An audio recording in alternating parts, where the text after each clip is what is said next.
I am Cheri Hardman. I am host of Diary of an Ex-Ho, and we are doing a naked reaction. That's where I strip off my clothes, watch an episode, and give you my thoughts about it. I do edit the episodes down, so you don't have to watch the whole thing. I just kind of give you the highlights of it. Today's guest is Corrina Lee Allen. I love her very much, and so I'm excited to present her to you again. Welcome to Diary of an Ex-Ho. This is Cheri Hardman. I'm your ex-ho, and today's guest is Corrina Lee Allen. So sit back, enjoy the podcast, and remember the old saying, always a bridesmaid when you're a hoe. Anyway, hi, it's good to see you. I never get to, the Seattle people, I don't get to see them often enough. Yeah, I don't drive either. Yeah, so I never know. Like, there's a lot of rooms in Seattle. I don't know if I can get into them. I really need to investigate. Because now that I'm going to be retired, I can go anywhere, any night, and it doesn't matter. I just need to know, can I go there? So right, is it accessible? Is a big question. Right. For sure. So, but anyway, so I'll probably be seeing a little bit more of you. That would be awesome. I would love to see you in Seattle. Okay, so are your parents together? My father is deceased. He died the year I got married, which is like 2011. My mother is still alive. They were married until he passed. Okay. She was his third wife. Okay. My father was a rock and roll drummer. So well, first of all, I've literally not met all my siblings face to face. All right. Well, I'm sorry for the loss of your dad. But you had him for a good. I get what she's saying, because drummers, I've had some experience with drummers, and they are they're a wild bunch, let's just say. Long time. So yes. I was just wondering, like the relationship between your parents. Did you see were they physical with each other at all? Or were they loving, physically? And they were affectionate, but my mom is probably one of the most modest people I've ever known. She's very, very and that probably had an impact on me, but she just does not like sex, doesn't like talking about it. Is she religious or just super religious? And what kind of religion? Well, it's kind of funny because she was raised Catholic, but my parents were both really big evangelicals. They were part of a lot of the stuff that you see happening today. That's kind of like wild and crazy. That all sort of started, in the late 70s when satellite television became a thing. There was a television network that launched called PTL. It was Jim and Tammy Faye Baker's network. So they worked for them for like 4 years. Oh, really? Yeah. Like technically that's my first TV credit, is the PTL club with Jim and Tammy Faye Baker, which is a wild thing to put on a festival application. You'll get weird emails. So my parents, same background. We basically come from that same religious background. So right. Anything, I will understand the lingo, but we don't need to talk about. I don't know. How do you think that growing up like that affected you? Oh, I do think it had a huge impact on my sexuality. I'm bisexual.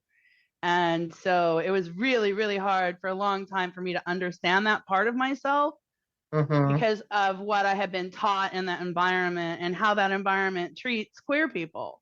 Right.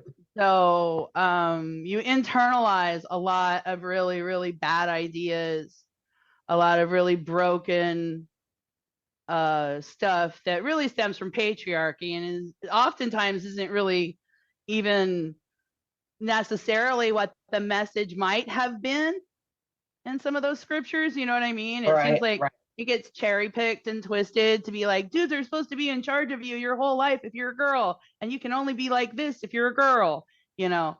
Yeah. It seems about control. Uh-huh. So it really had a big impact on me, and it took me a long time to unwind it, honestly. You know, it was definitely stuff I still talk about in therapy. You know, Did you have any celebrity crushes when you were younger? not really. I was assigned a celebrity crush at 13, so I have a story about that. But I did not develop any of my own. That's one of the things that I learned later in life is connected to my demisexuality, which is I gotta know someone to feel Oh. physically attracted to them. I Mm-hmm. don't gotta know them like my best friend, but Mm-hmm. if they're just a stranger on a billboard or like Magic Mike or whatever, like I don't know that guy. This is so interesting. One thing about this show that's really opened my eyes to all the different aspects about sexuality that I never knew existed. And I love how open and honest everybody has been, and just teaching me and explaining things about themselves. You know, so to me it's like I can see that that's an attractive person, and if I Right. talk to them and they were cool, I'd probably be attracted to them, but I don't feel it until I make any Oh, connection. okay. So So you said demisexuality. So what do you mean by that? well, what that generally means is that you don't feel sexual attraction to people that you don't have some connection with, and that stranger sex is probably not your thing. You know, I've tried it. I I've was just tried going to everything. ask, have you done stranger sex then? Yeah, I've done. I definitely tried to. I saw myself as abnormal for some Uh, of my sexual proclivities, which is not unusual for a queer person. right. And so I tried to self-medicate by having a lot of really bad sex with men that I did not know. Uh, Literally tried to fuck the queer way, and it did not work. Here I am in my 50s going, I don't care if Channing Tatum has a washboard abs. If he's a jerk, I'm not going to want to fuck him. Right. And I don't know that till I know him. You know? Well, then, okay. So then if you had sex with the stranger, then you knew him after that, No, or no, you didn't know him after that. no, no, no, no, That no. didn't count. I gotcha. Yeah, I was very fond of tag and release, as I refer to it. Sometimes also referred to as community service, which is, you know, I don't have room, I don't have spoons for any relationship. Mm-hmm. You know, there was Tinder before there was Tinder, man. You know, it was called going to the fucking bar. Right. And I just didn't go to the same bar more than once, you know? Uh-huh. I did that for a really long time, just really firmly convinced, mostly by advice been given by other women, straight women, that if I just had sex with men enough, my feelings about it would change. Kind of a fake it till you make it strategy. Mm. And then I decided this is serving everyone but me. So I'm gonna not do that no more. But I mean, that was the process. Okay.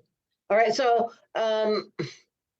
tell me about when you decided that you were going to pursue sex with women, and what the how that mind change came about.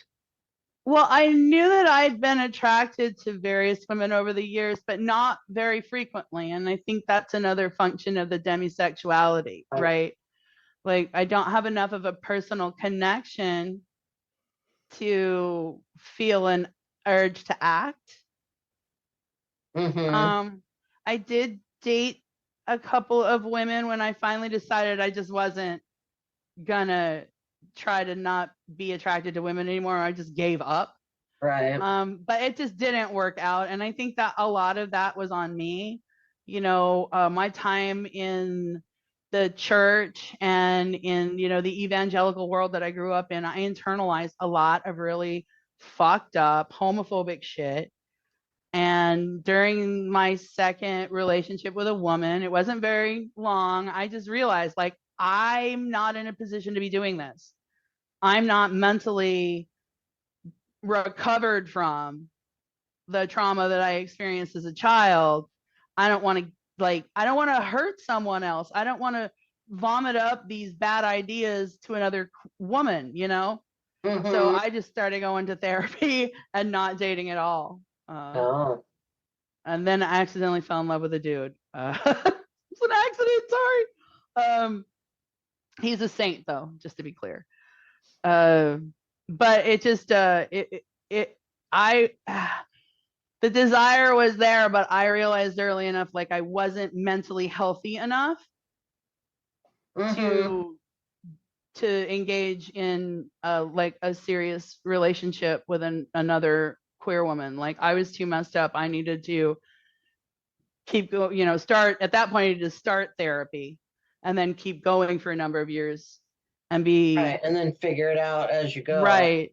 Yeah, Instead of saying all these fucked up things that I had internalized to another person. You're basically just spreading the trauma around at that point, you know?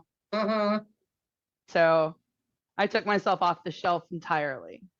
Well, that's actually a very mature thing to do. Yeah, that's weird for me. Every now and then every now and then I go, God damn, I'm being real messy. Let me see, can I fix it? I think I just like stumbled through my life in a sexual frenzy and then finally just like got to 49 and went, oh, I gave up. I give up. I give up. I met somebody that was cool. Like I just fucking give up, you know, and that's not a very mature way to, but that's how I did it, you know. So I listening think to that's you, I'm pretty like, common, I think so probably too. But yeah. you know? Like, I definitely spent, you know, I do that joke about how I tried to fill my vagina with red flags in my 30s. Mm-hmm. But that's really what I was doing was I was, you know, my 30s were, that whole period was, you know, a lot of one night stands with strange men to try to not feel the way I felt. All right. So what would be your definition of amazing sex? Oh, that's a fair question. Um, for me, it's usually like the best sex I've ever had has definitely been with my husband. I'm not just saying that because I'm married to him. Like, I stayed for a reason. Um, and it's just really like this intimate connection. And so a lot of times for us, you know, it's kind of a whole, like, we go out to dinner, it's a date night, and we have date night every week and have for our whole relationship until COVID. We went out every Friday night, no I matter think what that's it a was. really solid idea for couples to do. I think it's one of the reasons that my marriage has been successful is that I prioritize that. Like, if I have a show on a Friday night, and I know you deal with this too, Hannah comes to my shows. We get, you know, we do the show and then we leave and we have our date, you Mm-hmm. know. And I'm really lucky that I have this person that I'm with that's really supportive, that'll do that kind of stuff for me. And it definitely, let me be clear, that's sexy as hell. Going to my Right. show and supporting me and recording my Right. show, and then we go out to dinner and we have a nice, that's sexy as hell. Right. Yeah. You know, supportive, caring men and women are hot. Right. So for me, that's definitely a big part of it. Like, the knowledge that I'm with somebody that I'm actually, that cares for me and loves me for who I am. And there's That's that feeling of somebody that's got your back. right. You know, that's like 100% true. yeah. You know, I know a lot of people joke about married sex being boring or, you know, subpar in some fashion. And I just don't agree. As somebody who, like, again, spent like the better part of a decade having sex with all these different people, Mm-hmm. my sex life is so much better now. And it's because I'm in love with the person I'm married to. And I know that it's not some, you know, transient state. Right. I can't imagine what it's like for young women now. I'm super glad that there was not the ability to surreptitiously, uh, you know, like the thing with pictures and videos that would have made me not do a lot of experimenting, right? Uh-huh, for sure. Yeah. I feel bad for these girls that are like 20 years old that, are just doing what 20-year-olds are supposed to do. When you're 20, you're supposed to be out fucking. Like, Right. your body is telling you to do that. You should listen, Uh-huh. go do that. But like, a lot of them are running into like the revenge porn and type situations where their Yeah. images are disseminated across the internet without their permission. And it's so easy to do that now. Like, you could have done it back in the day when I was whoring around too, but the equipment would have been larger and more obvious. You know what I'm Right. saying? Like, the Yeah. cameras weren't so small. Right. Yeah. Um, so that, I mean, I'm grateful I don't have that worry either. I think that leads to better sex also, the idea that it's not being commodified Right. somehow. Can we have some sector of my life that there isn't a price tag on? Would be Mm-hmm. neat. Well, okay, so this makes me curious because of that, and because of your other thing you were telling me about. So, do you have interest in porn? I don't. That was one of the, again, that there's certain things that once I understood the whole picture, I was like, oh, I am demisexual. I'd read the term before and kind of went, I wonder, oh, that's what it is. Like, I'm not afraid to ever hand someone my phone to Right. search for something on the internet because they won't find any porn if they think, or pictures. Mm-hmm. It just wasn't ever sexy to me. I did it when I was younger, but it never stuck. Does that make any sense? Yeah, it makes And I'm sense. gonna check this out and see what it's all about. But you know what? Like, Yeah. there's some things that are real popular that I don't like, and porn's one of them. I would, if I'm gonna do something like that, I genuinely would rather read erotica than look at pictures. Mm-hmm. And that's I've got a interesting. better editor up here. Yeah, you're the third person that has said something similar to that. So that's interesting.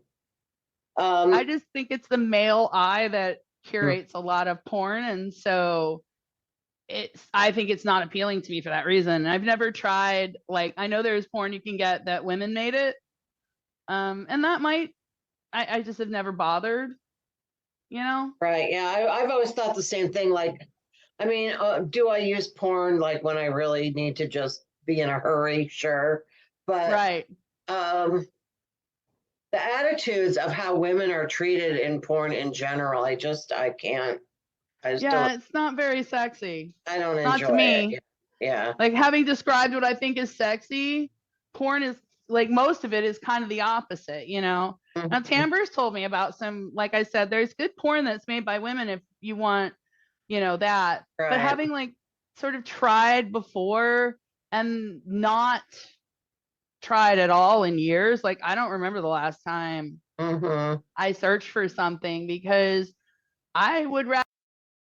I've had so many women tell me about this porn for women that I really should search some out so that I can talk about it on the show. Note to self. Improvise with the person that I'm with. Right. you Yeah. Well, know if you don't need it, you don't need it. uh and I have a vibrator if he's out of Right. town or something. Like, Yeah, I keep my vibrator. I've heard what you do to vibrators, though, sister. I actually keep my vibrator rolled up in a pussy hat, those pink pussy hats. Uh huh. It's like the perfect vibrator cozy, I swear to God. It's the perfect thing to keep your vibrator Um, how's your body image? in. uh I am kind of at this stage in my life where my body's doing that, like, menopause thing. I'm thickening in the middle. And I have a lot of health issues that affect the way my body looks and functions. So there's definitely a lot of times where I have to fight the urge to like hate my body. But that it is a struggle for me, and it always has been. Do you have anything on your sexual bucket list, or have you done everything that you? When I was young, I made a list in my daytimer, that is how old I am, of stuff I was gonna do sexually, because for me it was a whole new world. Right. So I think that I have checked all of those boxes. I know what I like and I don't like. So well, and then that plus that just makes it so. Yeah. Okay, there's this comedian. Oh my God, back in the maybe like early 80s. Oh, who is it? Female comedian, and she does this thing about how sex when you're married is like a well-rehearsed mambo. Do you know this joke?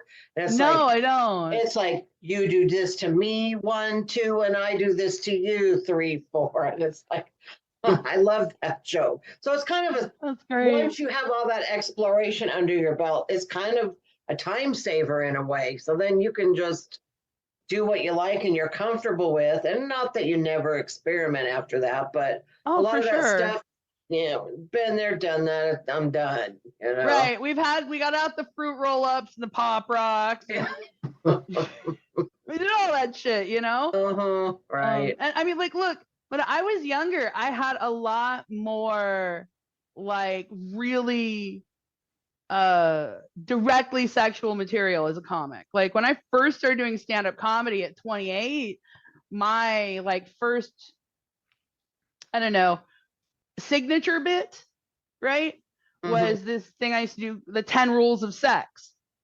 And it was because I was constantly, mixing and mingling and being propositioned.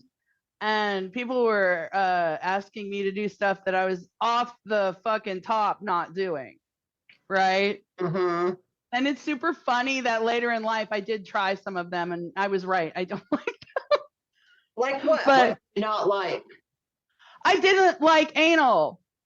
Oh. And all of my friends that experimented with that, sooner or later, they found some way that it was really enjoyable for them. And I think that for me, having been pregnant with twins and having all of the side effects of pregnancy visited upon my body, I just don't think that's ever going to work for me, man, but like, some things that I was asked for, I know I'm not into, and I know they're like a kink, like messy food play. I don't like it. I don't like it. I tried it. I don't like it. No one's putting mustard on me, man. Yeah. Like, it's not for me. I didn't even really know that was a thing. I don't think the smell of vinegar is sexy. Okay, it just is not for me. So, it's funny how things change over the years, though. Like you say you're not going to try it, and then you do. Some of it I did try, and I was like, well, that's not so terrible. So, all right. Well, we're getting close to the end of our time. Do you have any stories that you want to share? She just said, "Oh, good." Rude. Or any topic that you want to approach before we go? I don't think there's anything in particular that I mean, this is like your thing. And so I really like that you're the one that's sort of directing the questions rather than me sitting here just like trying to remember this story or that one. Okay. So you mentioned a couple things in the beginning of our talk. Yeah. So if you want to know about like fertility issues, like I did become an ovarian egg donor at 25, which is probably why I have twins, because small sins are punished immediately. Oh. Yeah. So how do they do that? So you're an egg donor, so did they give you fertility drugs to up your egg? Oh. Yeah, normally in a menstrual cycle, a woman's ovaries, one of the two of them will ovulate. So you'll create one ovum per menstruation typically. And then in an ovarian egg donation cycle, you'll create about 30, and it'll be about 15 per ovary. And that is because you are taking hella drugs every day by injection. Are they like make you feel hormonal kind of drugs?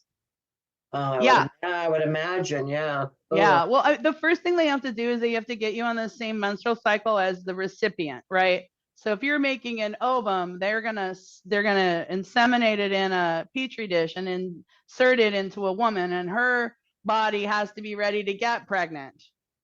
So what they do is they take both women and they start giving a drug. At the time, they were using this drug Lupron, and what that does is it drops all of the estrogen out of your system. So they get everyone down to the lowest level possible, and then they rise them at the same time, right? So that you're at the same point in your cycles. And so that process gave me a lot of respect for men, actually, because when you take the estrogen out of a meat sack, right, and the only thing that's left is testosterone, Jesus Christ, I wanted to punch everything. I was so fucking cranky. Like, I just stayed home for that week. Right. Because I would have been, I was miserable. And then they start bringing your estrogen levels back up. And then when you get to the top end of that, you get similar effects to like PMS. Right. Right. And then there's another drug that they give you. The one that they gave me was called Metrodin. And that's the drug that makes your ovaries go, fuck yeah, let's fucking go, and make hella eggs.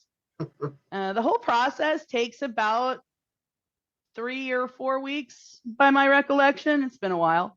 And they take about 30 eggs. It's one of those like laparoscopic procedures. And it paid for my college tuition for 2 semesters every time I did it. Wow. So, and there was demand specifically for one person. It was for 3 different people. Right. Only one of them was able to conceive. Because they've got other challenges often aside from just perhaps not producing viable ovum, right? Right. So for a number of reasons, the pregnancies won't take. They won't implant in the uterine wall, right? But I know that there was one successful pregnancy as a result of my donation. So they tell you that, like, oh, they were able to get pregnant, or yeah. But that's the extent of it. Right. You know, I mean, I know that people would probably be worried, like, oh, you know, you're going to come try to take my kid because genetics. And I'm like, nah, you did the pregnancy. That's the hard part, man. Right. For real. That's your fucking baby, ma'am. Right. Yeah, for sure. Like, damn. Because I never want to do that again. But you're giving up your body for a month. Like you can't have sex or anything like that during that time, can you? You can, but girl, are you fucking rolling the dice? Yeah. Like, one busted condom and you are Octomom, okay? Right. Fuck that. Like, I don't have enough titties for that shit. I only got 2, man. So yeah, you're definitely rolling the dice if you have sex. You're definitely you're making a sacrifice for someone else. You're compensated for it. You're given some cash. It's not a ton. I was given $3,000 cash for being an egg donor. But for me, the money was great and I put it to something that I needed. But the reason I decided to do it was because my best friend from high school had suffered from infertility, and I saw the pain that she went through and how hard it was for her. And she was finally able to have children through IVF. And so that really kind of pushed me to, like, I didn't know if I wanted to raise children, but I knew I was willing to help another woman who needed help, who that was just all she'd ever wanted to be, was a mom. This Right. friend, that was the thing with her. Like all she'd ever wanted to be was a mom. That was her primary ambition in life. Mm-hmm. And if I could help another woman, then a month didn't seem like too bad, especially if I was being compensated for my time. I mean, I was paid $3,000 to do it, and I thought that was a reasonable fee for what I was being asked for. Mm-hmm. You Now, how know, long after that did you have your own kids? 2 years. My ovaries basically just decided they really liked ovulating. Yes. And so instead of firing on one side, I fire on both sides. Mm. So I have been double ovulating since I cycled Oh, for donation. wow. Yeah. Like I said, small sins are punished immediately. Right. Oh, I don't know about you, but I'm glad those pregnancy days are over. Oh, fuck yeah. Oh, that's a I'm lot to ask of done. a person, I Ooh. mean, honest to God, surrogate pregnancy. I think that's about $30,000 last Mhm. time I checked. I don't know. I don't think I Yeah. could. I don't think. I don't think $30,000 is enough money for me. Mm, Certainly not these days. Uh, that hotel is closed down. It's just right. cobwebs now. You know. Yeah. But I think that the egg donation was so much less of a lift than being pregnant. Mhm.